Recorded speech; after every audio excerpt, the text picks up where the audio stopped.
अस्सलाम वालेकुम नाजरीन, सुप्रीम कोर्ट से आज बहुत ही अहम दिन है, अहम केस है। मखसूस नशस्तों के ऊपर फ़ैसला 2 रोज़ कबल महफूज हो चुका है। 2 मीटिंग्स बाकायदा बाज़ाब्ता तौर पर हो चुकी हैं 13 रुकनी फुल कोर्ट के में मौजूद जजेस की, और उसके बाद परसों फ़ैसला डिसाइड शायद नहीं हो पाया, इसीलिए कॉज लिस्ट भी जारी नहीं की जा सकी। कल पहले कॉज लिस्ट जारी की गई जिसमें 3 रुकनी बेंच ने फ़ैसला सुनाना था, जबकि उसके बाद दोबारा सप्लीमेंट्री कॉज लिस्ट जारी की जिसमें अब फुल कोर्ट जो है मखसूस नशस्तों पर समाअत करने वाला वो दिन 12 बजे फ़ैसला सुनाएगा। बहुत केओस था, बहुत सारी क़यास आराइयाँ की गई हैं। मेरे साथ मौजूद हैं जाज़िब अब्बासी साहब, सीनियर सुप्रीम कोर्ट रिपोर्टर हैं, उनके साथ मौजूद हैं अदील सरफराज साहब, ये भी सीनियर कोर्ट रिपोर्टर हैं, कम से कम मुझसे तीनों हज़रात बहुत ज़्यादा सीनियर हैं, और सोहेल रशीद साहब भी मेरे साथ मौजूद हैं। सबसे पहले जाज़िब अब्बासी साहब की तरफ जाएंगे और उनसे पूछेंगे कि वो आज आने वाले फ़ैसले को किस नज़र से देख रहे हैं, और कल जो केओस था जाज़िब अब्बासी साहब उसके बारे में क्या कहेंगे। बहुत क़यास आराइयाँ हुई, बहुत ख़बरें गर्दिश कर रही थी, हालात असल में थे क्या, ये चेंजेस 3 से 13 की क्यों हुई? हालात कोई भी कयास नहीं था, हर चीज़ बिल्कुल नॉर्मल। इसकी वजह ये है, देखिए मैं आपको बताऊँ ना, मैं उसकी कयास आराइयाँ तो थी ना जी, मैंने भी नहीं सर, इन्होंने नहीं सुनी, आप टेंशन सुन लेना। जी जी जी जी जी जी। हमने यहाँ पे ऐसे केसेस भी कवर किए हुए हैं जहाँ पे किसी बेंच में एक जज भी अगर मौजूद हो तो वो किसी और कोर्ट में बैठा हुआ हो तो वो एक जज भी जो है सुना सकता है, नो डाउट सुना सकता है। ऑर्डर ऑफ द कोर्ट ये है। एग्जैक्टली, ठीक है। 3 रुकनी बेंच पहले आया, कॉज लिस्ट जारी हुई कि ये रेगुलर बेंच ही सुनाएगा, लेकिन फिर बाद में कॉज लिस्ट जारी हुई और कह दिया गया जी कि ये फुल कोर्ट सुनाएगा। तो ठीक है, अच्छी बात है, बराह रास्त शायद अब ये मेरी ये क्या कोई बेतबारी थी क्या? काजी साहब सुना देते तो क्या था, फुल कोर्ट ने ये क्यों बात सामने आई कि अब फुल कोर्ट सुनाएगा? मेरे पास खबर नहीं है इस हवाले से, और अगर खबर नहीं है तो मैं कमेंट नहीं करूँगा। अदील के पास शायद नहीं, इनके पास खबर है। जो सवाल कर रहे हैं मैं इनसे ही पूछना चाह रहा हूँ, आप बताएं क्या आपको लगता है कि काजी साहब तीनों सीनियर कोर्ट रिपोर्टर्स मिल के लगता है आज मुझे घेरने के चक्कर में? नहीं, वैसे आपके सवाल में मुझे खबर की झलक नज़र आई है, मैं इस वजह से पूछ रहा हूँ कि आपकी क्या अंडरस्टैंडिंग। वैसे खबर होगी तो सही, आपके पास बड़ा वेल इन्फॉर्म्ड हैं आप यार। अगर आप मुझसे कहलवाना चाहते हैं तो मैं कह दूंगा। नहीं, क्या तो आप देंगे फिर? अगर खबर है तो कह दें, इसमें क्या है, लेकिन वैसे नहीं कहना क्योंकि फिर भुगतनी आप नहीं है। देखिए, मेरे पास कोई ऐसी खबर नहीं है, ना मेरा कोई इतना तो फिर आप चस्के ले रहे हैं। मेरे ख्याल में आगे चलते हैं। मेरा सवाल ये था कि 3 की कॉज लिस्ट जारी की गई, ये सुप्रीम कोर्ट की कोई गलती तो हो नहीं सकती कि बाय चांस होगी या याद नहीं रहा किसी को, और उसके बाद फिर आप फुल कोर्ट बड़ा मामला बड़ा है मैंने जी जो आ रहा है, क्लैरिकल मिस्टेक भी होती है, मिसअंडरस्टैंडिंग भी हो जाती है, तो ये कोई इतनी वो वाली बात नहीं है। मैं आपको बताऊं क्या हुआ था, मैं आपको खबर दे देता हूं। खबर आ गई जी। 3 रुकनी बेंच में भी फॉर गुड लगाया गया था और 13 में भी फॉर गुड लगाया गया है। कैसे? ये है मुस्बत रिपोर्टिंग। नहीं, 3 रुकनी में इसलिए लगाया गया था कि बाकी जजेस अपनी कोर्ट में जाने के लिए लेट ना हो, 9:30 बजे फैसला सुना दिया जाए और रेगुलर बेंच सुना दे। ठीक है, फेयर इनफ। दूसरा फॉर गुड ये निकाला गया कि चूँकि एक लाइव गया है और स्पेकुलेशंस जो आप कह रहे हैं ना, कयास आराइयाँ थी, बिल्कुल अंदर कोई वो अंग्रेजी वाला कयास नहीं था, बाहर एक कयास आराइयाँ ज़रूर थी, और उनको ही फिर ख़त्म करने के लिए ये कहा गया कि मुनासिब ख्याल किया गया कि जब 13 रुकनी बेंच ने सुना, केस लाइव भी गया, फ़ैसला भी लाइव जाएगा, तो एक अच्छा इंप्रेशन नहीं आएगा कि जी बाकी जज क्यों नहीं आए, तो सारे बैठे 12 बजे सुना दें, 1 मिनट की तो बात है। तो ये दोनों में पीछे कोई बदनीयती, कोई उस तरह का कोई झगड़ा फसाद शामिल नहीं था। एक काज लिस्ट आई है और काज लिस्टें तो पूरी की पूरी कैंसिल भी हो जाती हैं। और इसके मुतालिक ये भी मालूम हुआ, जैसे जाज़िब अब्बासी साहब ने कहा कि अगर कोई बेंच मौजूद ही नहीं है तो कोई और सिंगल रुकनी बेंच भी उस फैसले को सुना सकता था। मैं आपको पर्सनल एक्सपीरियंस बता रहा हूँ। एक दफ़ा यहाँ पर मुझे केस याद नहीं आ रहा एग्जैक्टली, कोई फ़ैसला आना था और हमने सोचा हुआ था कि हम सुनेंगे उस बेंच में इसके बाद, और जस्टिस इजाज़ उल हसन उससे पहले 1-2 रुकनी बेंच में बैठे हुए थे और उसमें हम एक और केस सुनने गए हुए थे। हमने कहा ये उठेंगे और फिर 3 रुकनी बेंच में, वो 5 रुकनी बेंच आई, उसमें जाएंगे, सुनाएंगे फ़ैसला। इत्तेफाक से हम वहाँ पहुँचे थे और उन्होंने एक काज लिस्ट जब रेगुलर कॉल होने लगी तो उन्होंने कहा नहीं पहले वो फाइल दें, और उन्होंने कहा जी कि विद मेजॉरिटी ऑफ 3-2 वो डिक्लेयर है। उन्होंने उस 2 रुकनी बेंच में वो फ़ैसला सुना दिया। ठीक है, तो वो एक इस तरह की अचानक सरप्राइज था कि यार ये तो फैसला इधर ही आ गया। डिपेंड करता है ना ये केस, जैसा कि सोहेल साहब ने कहा, बड़ा राइटली इन्होंने पॉइंट आउट किया कि केस इतना पब्लिक इंपॉर्टेंस का है, इस पर तमाम तर लोगों की नज़रें टिकी हुई हैं, तो शायद उस इबहम को दूर करने के लिए और जो क्या सराइयाँ हम सुन रहे हैं कल से, उन सब को उस तासुर को ज़ायल करने के लिए बेसिकली ये फिर मूव की गई कि इस मामले को फुल कोर्ट के ही सामने लगाया गया, ताकि ये तमाम बातें भी ख़त्म हों, क्लैरिटी आए कि भाई किसी भी तरह की कोई तकसीम नहीं है। अब एक और पर्सपेक्टिव में बात करूं, सर आज आप सुप्रीम कोर्ट में आजकल इश्तिहार भी टीवी के ज़ेरे गौर हैं सर, 9 से 11 तक हमारे पास होते हैं मॉर्निंग शो। मैं राज की बात आपको बताता हूँ, ठीक है, उनको हम नहीं कट कर सकते सर, उनके लिए हमें जो है मेकअप ब्यूटी बहुत इश्तिहार आए होते हैं, ठीक है। तो हमारे लिए भी अच्छा यही था कि ये 12 बजे हो, 12 बजे हमारा वैसे ही खबरनामा होता है सर, आपको दिखाएंगे, आपको नहीं। काजी साहब एक जानिब सर वो पूछते हैं कि हम कितने पैसे कमाते हैं, दूसरी जानिब अपनी ही खबरें चलवाने के लिए आप कहते हैं कि वो। मैं उनकी बात तो नहीं कह रहा, मैं कह रहा हूँ हमारे लिए अच्छा है यार, हम लालची साहब हैं यार, काज तो सुप्रीम कोर्ट ने तब्दील किए कमाते हैं। अच्छा, हमारी खबरों पे, प्रेस कॉन्फ्रेंसों पे कमाया जाता है, यहाँ पे जब खड़ा करके पूछा जाता है एडिटोरियल इंचार्ज को कि बताएं जी कितना कमाया था उससे। नाज़रीन, माहौल फुल कोर्ट बेंच वाला बनने जा रहा है। इससे पहले कि मज़ीद मामला जो है वो गर्म हो, उससे पहले आते हैं कि मुमकिना फ़ैसला और इस वक्त अदालत के सामने अहम तरीन सवालात कौन से। आदिल सरफराज साहब, आप इसको कैसे एक्सप्लेन करेंगे और आपकी प्रेडिक्शन क्या है आज? सर प्रेडिक्शन तो हम नहीं कर सकते, बस ये कोशिश करें सर उसके लिए मुझे इमरान वसीम बनना पड़ेगा, जहाँ ज़ेब अब्बासी बनना पड़ेगा। अच्छा, आपकी सुबह सुबह मुलाकात हुई है वैसे इमरान वसीम साहब के साथ? नहीं, वो सर वो बात करके भाग गए, उन्होंने हमारे सवाल का जवाब नहीं दिया ऑन अ लाइटर नोट। अच्छा सर, बात यह है कि सुप्रीम कोर्ट के सामने बुनियादी तौर पर तो पेशावर हाई कोर्ट का फ़ैसला है, उसको बरकरार रखा जाएगा या उसको सेटिसाइड किया जाएगा, ठीक है।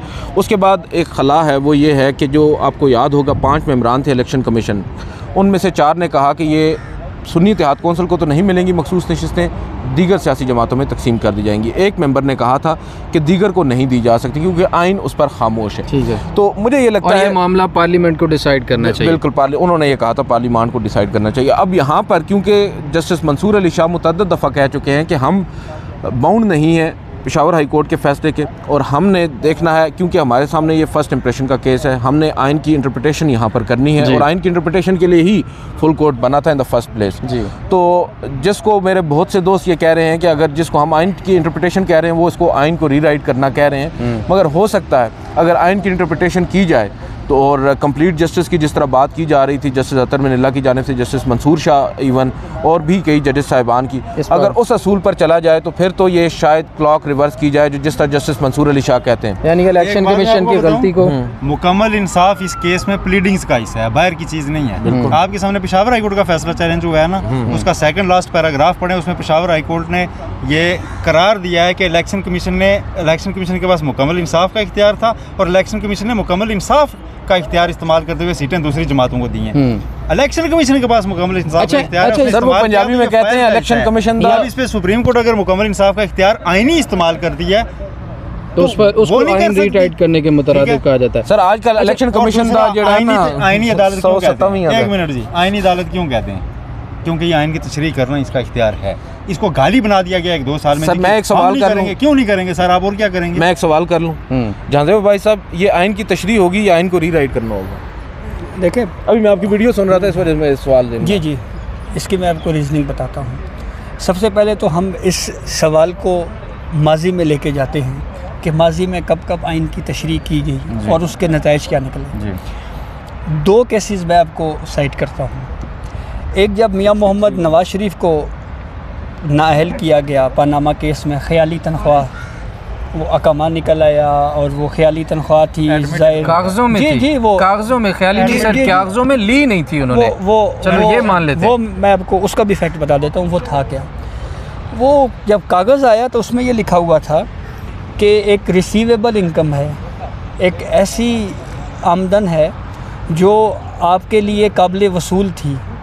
तो वो काबिल वसूल इनकम आपने अपने नॉमिनेशंस पेपर में ज़ाहिर नहीं की। तो ये जो रिसीवेबल इनकम होती है, इसके मायने क्या होते हैं, उसके लिए ब्लैक लॉ डिक्शनरी का सहारा लिया गया और फिर इसको डिफ़ाइन करके जो है वो कहा गया जी कि ये डिस्क्वालीफाई हैं। ठीक। फिर सवाल ये उठा कि 62(1)(f) के तहत नाअहली की मियाद क्या है। तो आइन में ये नहीं लिखा हुआ कि अगर कोई मेंबर पार्लियामेंटेरियन 62(1)(f) के ऊपर हिट होगा तो उसकी नाअहली क्या होगी। तो उसके लिए फिर एक और बेंच बैठ गया 5 रुकनी जी और वो फैसला लिखा था उमर अता बंदियाल साहब ने। आप समीउल्लाह बलोच फैसले की बात कर रहे हैं? जी जी उसी फैसले जी की बात। जी फिर उसके बाद उमर अता बंदियाल ने जो फैसला लिखा उस पर उन्होंने ये कहा कि ये जो 62(1)(f) के तहत डिस्क्वालिफिकेशन है ना, ये उस वक्त तक बरकरार रहेगी जब तक डिक्लेरेशन फील्ड में रहेगा। अब हुआ ये कि नवाज शरीफ को सुप्रीम कोर्ट ने 184(3) में डिस्क्वालीफाई किया था। उस वक्त प्रैक्टिस एंड प्रोसीजर कानून नहीं था, उस वक्त अपील का कॉन्सेप्ट नहीं था, रिव्यू ऑलरेडी खारिज हो चुका था और यूँ वो ताहयात सियासत से बाहर हो गए। तो उस वक्त हमने ये ओपिनियन बिल्ड किया कि ये कॉन्स्टिट्यूशन को रीराइट किया गया है। वो चीज़ जो आइन में है ही नहीं वो शामिल की गई। ठीक है। अब आते हैं दूसरा, ठहर जाए समीउल्लाह बलोच ठहर केस जाए, में तायात नैली नहीं कहा गया, जैसे यही अफरीदी तफसील से लिख नहीं वो यही बात कर मैंने रहे हैं। बयान किया ना भाई। अच्छा अब जरा आगे चलते हैं। दूसरा मामला, दूसरा था 63A का जी और वो मामला ये था कि अगर डिक्लेरेशन तक है। पार्लिमानी पार्टी का हेड अगर कोई डायरेक्शन दे और अगर उस डायरेक्शन के ख़िलाफ़ अगर कोई मेंबर चला जाए तो उसकी क्या वोट क्या उसके ऊपर डिफेक्शन क्लॉज लगती है या नहीं लगती, क्वेश्चन ये था। तो वो केस चला, डिबेट चली और मुनीब अख्तर साहब ने वो फ़ैसला दिया और उस पर उन्होंने ना सिर्फ ये, इस हद तक तो ठीक है कि ये डिफेक्शन क्लॉज लगती है, लेकिन उन्होंने फ़ैसले में एक और बात भी कर दी। उन्होंने ये कहा कि 63A का जिसके ऊपर इतलाक़ होगा उसका डाला हुआ वोट भी काउंट नहीं होगा। ठीक। और फिर उसका नतीजा ये निकला कि वज़ीर आला पंजाब हमज़ा शहबाज थे और फिर अचानक उस फैसले के बाद वज़ीर आला पंजाब चौधरी परवेज़ इलाही बन गए। तो ये होता है आइन में वो चीज़ शामिल करना जो आइन के अंदर वो लैंग्वेज है ही नहीं। अदील सरफराज साहब के सवाल से मुझे भी एक चीज़ याद है, इसी को इसी को भी आप एड्रेस कर explain दें। किया है, इसी अभी को और भी करेंगे आप नहीं थोड़ा नहीं एक इसको भी एड्रेस कर दे कि अगर पेशावर हाई कोर्ट के फैसले को बरकरार रखा जाता है और इसका मतलब है कि मखसूस नशिस्तें वापस हुकूमती इत्तेहाद को मिल जाएंगी इलेक्शन कमीशन के फैसले के मुताबिक, ये आइन में कहाँ लिखा है कि वो सीटें बाकी जमातों में बांट दी जाएँ? ये आइन रीराइट करने के मुतरादिफ नहीं होगा। ये नहीं लिखा हुआ, लेकिन आइन में फिर ये भी नहीं लिखा हुआ कि हाउस को खाली ना छोड़ा जाए या हाउस को खाली छोड़ दिया जाए। तो इसलिए हुकूमती इत्तेहाद को दे दी जाए, ये कहाँ लिखा है? इसके ऊपर ये वो क्वेश्चन है जिसको सुप्रीम कोर्ट ने एड्रेस करना है। अब इस पे सुप्रीम कोर्ट मेरे ख्याल में दो तरफ जा सकती है जी। या तो सुप्रीम कोर्ट ये कह सकती है कि पेशावर हाई कोर्ट का फैसला दुरुस्त है कि हाउस खाली नहीं रखा जा सकता, इसलिए हम दीगर पॉलिटिकल पार्टीज़ को बांट रहे हैं, या फिर ये हो सकता है कि जो मेंबर पंजाब हैं इलेक्शन कमीशन के बाबर बरवाना साहब, उन्होंने व्यू दिया था कि जब तक आर्टिकल 104 और 51 और 106 में जब तक कोई तरमीम नहीं होती या पार्लियामेंट कोई हल खुद नहीं ढूंढ लेता जी, उस वक्त तक ये खाली नशिस्तें हम छोड़ते हैं और ये फ़ैसला पार्लियामेंट खुद करे। जी सुहेल रशीद साहब, ये जो बरवाना साहब वाला व्यू के ऊपर तो मैं इनसे अग्री करता हूँ बासी साहब से कि वो एक ऑप्शन ज़रूर है कि उसके तहत ये नशिस्तें खाली छोड़ी जा सकती हैं। गोरी जो इन्होंने नहीं गोरी नहीं है यार, जसेब साहब बड़े भाई हैं। मैंने वो पनामा ट्रायल भी पूरा कवर किया है सारा। वो रिसीवेबल जो कहते हैं ना कि ख़याली तनख्वाह, वो ऐसे ही है कि मुझे मेरा ऑफिस सैलरी डिस्पैच कर दे, लेकिन मैं कहूँ कि मैंने बैंक से नहीं निकलवाई तो मेरी नहीं है। वो रसीदें पेश हो गई थी वहाँ पे, स्क्रीनशॉट्स उनकी, आप कह सकते हैं कि कानूनी शहादत में उस तरह से एडमिसिबिलिटी थी या नहीं, वो एक अलग बहस है, लेकिन डिस्पैच हुई थी। और असल चीज़ तनख्वाह छुपाना नहीं था, असल चीज़ जो एडमिट हुई थी वो ये थी कि आप वहाँ पर एज एम्प्लॉय एनरोल्ड हैं और आपने उसको शो नहीं किया हुआ। ठीक है, तो छोटी छोटी पेचीदगियों पे भी होती रही है। उसके ऊपर तो खैर हामिद खान जो इस केस को मेन आर्ग्यू कर रहे थे, वो खुद कह चुके हैं जी कि वो फैसला पहले आ चुका था, दरख्वास्त बाद में आई। सुप्रीम कोर्ट ने 184(3) में एज अ ट्रायल कोर्ट इस केस को चलाया और वो पाकिस्तान की तारीख का बदतरीन फैसला है। और वो जज जिन्होंने फैसला दिया वो मुँह छिपाते फिर रहे हैं। मैं आपको उस फैसले को डिफेंड नहीं किया। नहीं, मैं आपको बताता हूँ कि सुप्रीम कोर्ट ने वो क्यों चलाया था। ऐसा नहीं है कि आप एकदम सुप्रीम कोर्ट को ब्लेम कर दें। अगर वो जजेस भी मुँह छुपाते फिर रहे हो तो आपको हक़ाइक़ से नहीं छुपना चाहिए। हक़ाइक़ ये हैं कि उस वक्त नैब, FIA, FBR, आपके तमाम इदारे जो है ना उस वक्त किसी एक शख्स के ऐसे कंट्रोल में थे कि एक पनामा लीक्स जिस पे पूरी दुनिया में तहकीकात हो रही थी, वो इंक्वायरी इनिशिएट नहीं कर रहे थे। मैं आज भी इस चीज़ का हामी हूँ कि अगर उस वक्त मियाँ नवाज़ शरीफ साहब असरअंदाज न होते और नैब को कहते कि सिर्फ एक एलामिया जारी कर दे कि इंक्वायरी शुरू हो गई है, सुप्रीम कोर्ट में कार्रवाई चलनी ही नहीं थी। सुप्रीम कोर्ट ने नैब से भी पूछा था कि आप इंक्वायरी शुरू करें, हम कार्रवाई ख़त्म करें। नैब ने कहा था हमने इसमें इंक्वायरी नहीं करनी। उसके बाद जब सारे इन्वेस्टिगेटिंग इदारे सरेंडर कर चुके हुए थे तो सुप्रीम कोर्ट ने JIT बनाई थी। ये कि मियां नवाज शरीफ को किसी ने गलत मशवरा दिया था कि आप इदारों को ही रोक दें, इदारे इंक्वायरी कर रहे होते तो नैब में तब की पेंडिंग इंक्वायरियाँ आज तक पेंडिंग है, नवाज शरीफ साहब नायल ना होते, नवाज शरीफ साहब की गलत स्ट्रेटजी थी और ये सारी चीज़ें मिल के उस वक्त हुई हैं। मिस हैंडलिंग हुई है पनामा में, उस वक्त नवाज शरीफ को टारगेट किया जा रहा था, इसके ऊपर कोई दो आरा है ही नहीं। लेकिन जो चीज़ें उस तरफ से गलत थी वो भी हमें सामने रखनी है, सामने रखनी चाहिए। जी आखिरी बात, जी जस्टिस मुनीब अख्तर की जो 63A वाली थी, अब एक नेचुरल जस्टिस सिस्टम भी तो होता है ना। आइनी तशरीह में आप नई चीज़ डालते नहीं, तशरीह करते हैं जब आप, तो तभी करते हैं जब आइन में उस पर खामोशी होती है, ज़रूरत होती है। अब एक बंदा इस चीज़ पे, अब्बासी साहब भी कायल होंगे यकीनन कि डिफेक्शन क्लास तो एग्जिस्ट करती है ना अब्बासी साहब जी, करती है। जो पानी पार्टी के अगेंस्ट वोट देगा वो पार्लियामेंट का मेंबर नहीं रहेगा, फारग हो जाएगा। अब जो फारग होने वाला मेंबर है उसके वोट के ऊपर पार्लियामेंट फैसला करे कि नहीं, उसको काउंट करके हम वो जुर्म करके फारग हो रहा है, लेकिन पार्लियामेंट में राय उसकी चलेगी। ये नेचुरल जस्टिस के खिलाफ था, इसलिए उसकी तशरीह ऐसे की गई थी मेरी राय में। अच्छी या गलत आप कह सकते हैं, वो आपकी राय है। जी दुरुस्त है। और ये जो नेचुरल जस्टिस वाली बात सोहेल साहब ने की है ना जी, ये जो नेचुरल जस्टिस होता है ना, ये नेचुरल जस्टिस हमारी जुडिशल हिस्ट्री में और भी बहुत दफ़ा हुआ है, और हिस्ट्री ने इसको बाज़ औक़ात नज़रिया ज़रूरत भी लिखा है। नहीं, अच्छा, नजरिया जरूरत ये नहीं होता, अच्छा, नजरिया जरूरत ये नहीं होता, ठीक है। नजरिया जरूरत ऑल टुगेदर डिफरेंट है। नजरिया जरूरत ये होता है कि आपके सामने 13 रुकनी बेंच के सामने 13 के 13 जजेस मान रहे हो कि इलेक्शन कमीशन ने गलती की है, लेकिन आपने उसको दुरुस्त नहीं करना। नजरिया जरूरत ये होता है। अच्छा, सुप्रीम कोर्ट नहीं कर सकती, वो केस सुप्रीम कोर्ट के सामने नहीं, दोनों चीजें हैं, लेकिन 187 के थ्रू कंप्लीट जस्टिस करते हुए सुप्रीम कोर्ट बादशाह ने रिकॉर्ड पेश कर दिया है, सुप्रीम कोर्ट के पास केस में रिकॉर्ड पेश किया है और कहा है कि ये 6 बंदे अब तक कंफर्म पीटीआई के हैं, लेकिन हमने इनको जबरदस्ती कंप्लीट जस्टिस का इख्तियार तो है सुप्रीम कोर्ट के पास। 187 के तहत हुई हुई गलती, हमारे कुछ दोस्त कहते हैं कि आइन की कुछ शिकें जो है ना वो